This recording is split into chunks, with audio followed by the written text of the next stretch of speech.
wants to know, who is the most talented player that you ever worked with that we've never really heard much about? Wow, the most talented guy. Wow. You know, there's a lot of talented people in the NFL. Probably the best player that I ever coached was a guy by the name of Albert Lewis in Kansas City. And we weren't a great team, so we didn't get a lot of publicity.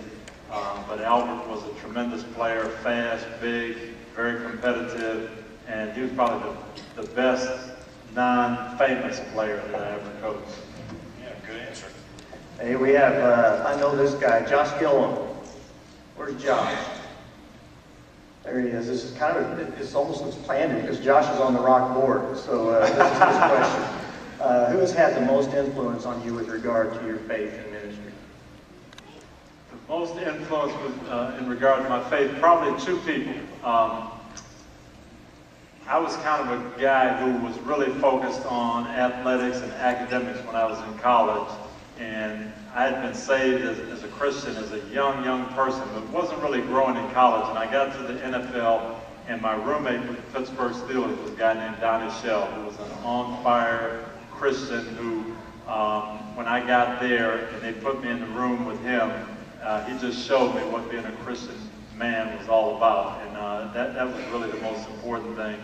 And then later on when I got married, my first pastor was a guy by the name of Richard Farmer, who was a tremendous preacher and friend, and he probably did the most for me in terms of an adult really growing.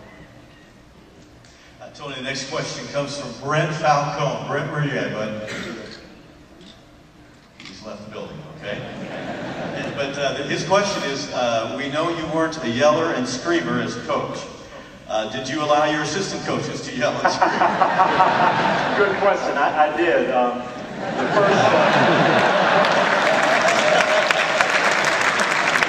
The first coach that I worked for was a guy named Chuck Noll in Pittsburgh, and he hired me when I was 25 years old.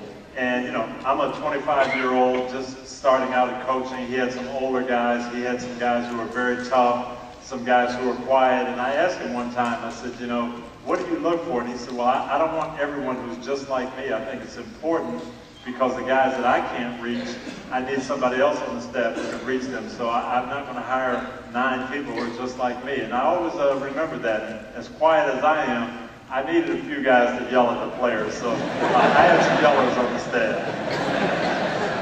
Good answer. Where's Brian and Noel? Last name W. Where you at? Brian and Noel right here? Great. Their question, Tony, is, how in such a harsh and almost cutthroat business like the NFL did you keep your spirituality alive and not lose your faith in the midst of all that? Very good question, because it is a tough environment. The locker room is a rough environment. I wouldn't call it a Christian place necessarily.